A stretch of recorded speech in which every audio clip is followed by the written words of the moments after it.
I try to make sense of Islam and it is difficult to make sense of it. Even though if I try very hard, still it is very difficult to make sense of some of the Islamic teachings.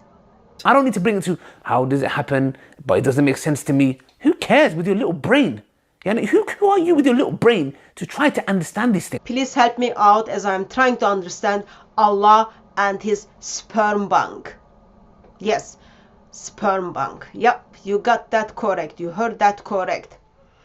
Islamic tradition is talking about how under the throne of Allah, Allah has these zillions and zillions and zillions and zillions of semens, and those semens will be thrown down on the last days so that new life can start. Let's just read the hadith and then try to make sense of it. This is according to Al-Qurtubi. Allah will send forth a fluid from the beneath the throne, like the semen, manly of men, and from it their flesh and their bodies will grow forth, just as the earth sprouts anew when moistened by dew. And he recited, as we began the first creation, we will make it new. When you get a hadith that is so problematic, it seems all very much making no sense.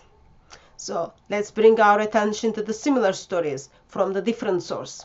Then Allah will send fluid from the beneath the throne, ejaculating like the semen of man, and their bodies and flesh will grow forth from that fluid, just as the earth sprouts anew when moistened by dew. So while reading from two sources, it made no sense to me. I just don't understand why Allah is holding this sperm bank. What Allah is doing with these semens up there under his throne. So let's bring our attention to Mufti Abu Layth, get his first reaction to this. Hadith about sperm showering down on people. This sperm, God has this kind of sperm bank beneath his throne, and he will ejaculate. I don't know how he'll ejaculate this sperm, but Yumni is going to ejaculate this sperm onto the earth so the earth can grow again. I mean, what kind of disgusting nonsense is that? Why would you want to believe stupid, dumb stuff like that? I mean, if you want to believe it, then,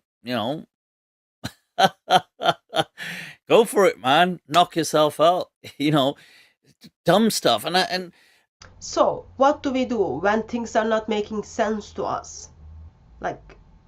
I'm finding it difficult to make sense of why Allah is holding zillions of semen under his throne and going to rain them down.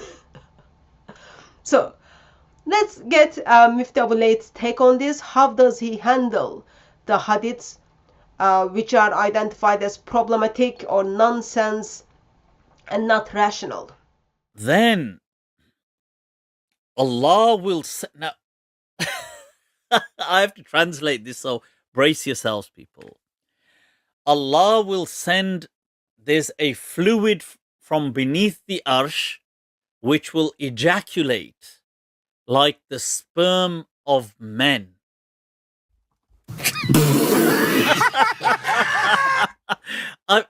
Whoa, people, let me repeat. Look at it for yourselves. ثُمَّ يُرْسِلُ اللَّهُ مَاءً. Allah will send down on earth, shower down on earth, fluid from beneath his arsh. So beneath his throne, there's a collection of fluid, which is كَمَنِيِّ الرِّجَالِ, which is like the sperm of men. This is going to shower down on the globe, and what's going to happen is this is going to then give birth to once again life. So sperm. So for that, people, I had to yeah. So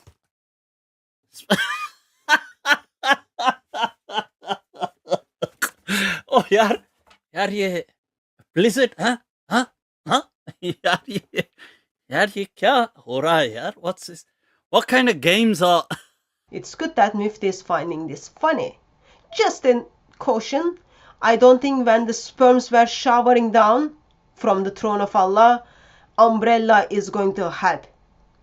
So, therefore, I gently encourage people to get in touch with people who live in the USA to figure out how to deal with such events, like when they are kind of expert on hurricanes and tornadoes.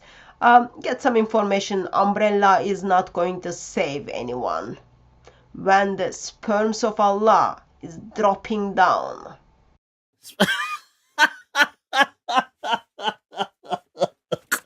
Oh यार ये blizzard हाँ यार ये क्या हो रहा है यार? What's this? What kind of games are? So Allah is going to send down a blizzard of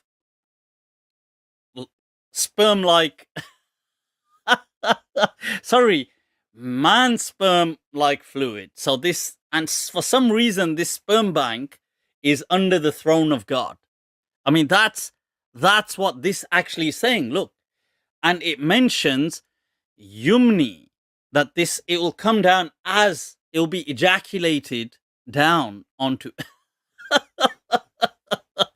Abbe yaar, what on earth is going on? Seriously, I mean, what on earth is going on here? This is so preposterous, honestly. While Mufti finds it funny, of course, yes, I join him and then ask the same question: what on earth is happening? On a side note, so Allah is holding this sperm bank under his throne. Zillions and zillions of sperms. Allah didn't do a very good job when it comes to his last prophet. Allah could just land one sperm from his throne to Muhammad for Muhammad to have heir. Oh, for Allah was very selfish. Allah held all those sperms to himself and didn't even share one with Muhammad. But anyway, so while these stories are all nonsense, so how do we deal? Simply, Mufti Abu Layth is rejecting these teachings. So one Muslim rejects this. Then where do I go? I am non-Muslim, so I want to make sense of it. I want to understand it. So I am going to bring my attention to Yasir Qadhi. I am sure as a sheikh of sheikhs, he will be able to unpack how do we deal with hadiths such as kind of makes us to question the rationality. Is that they bring a whole bunch of rational objections, right? That these reports don't make any sense.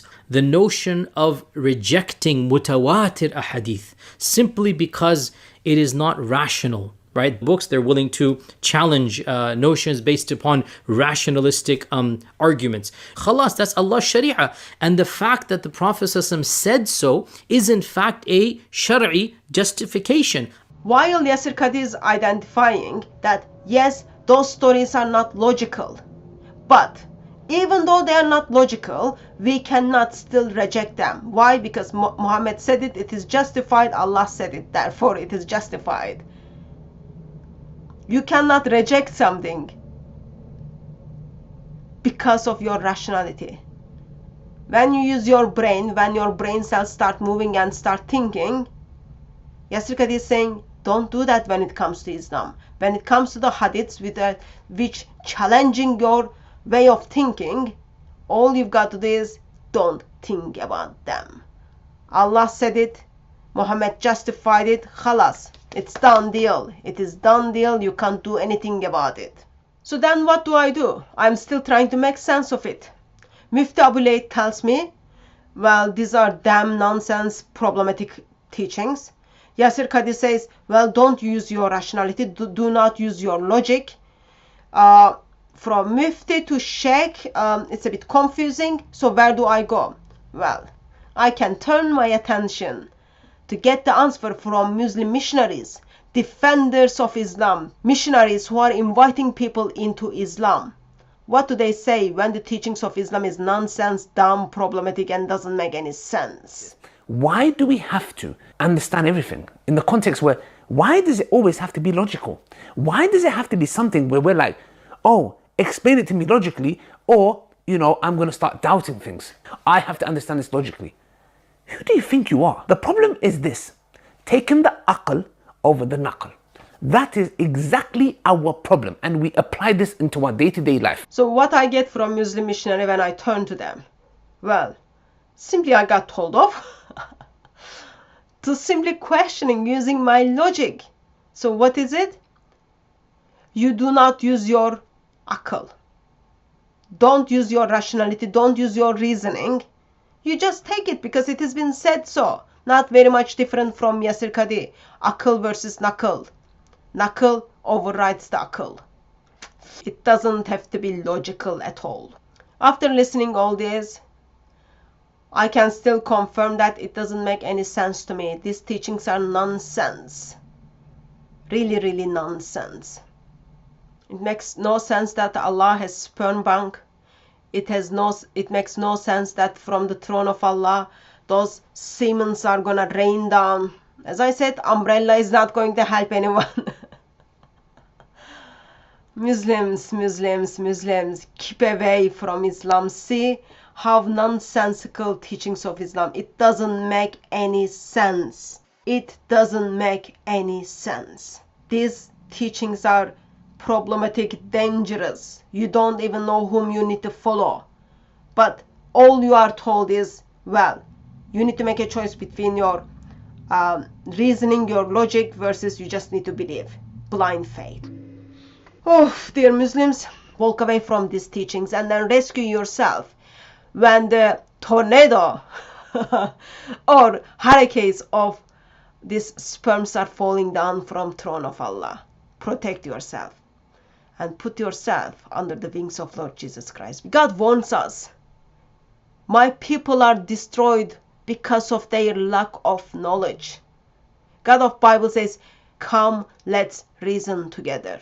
You don't have to leave your brain at home or somewhere else or hand it over to someone else. You can still use your brain. All you need to do is give up Islam. Because Islam doesn't allow you to use your brain and then makes you to believe in these nonsense, stupid teachings. Like, really think about it. Allah is having this like whole sperm bank under his throne and he didn't even allow Muhammad to make babies? Oof, very selfish God, very selfish God. Keep yourself away from that God. Keep yourself from these stupid teachings.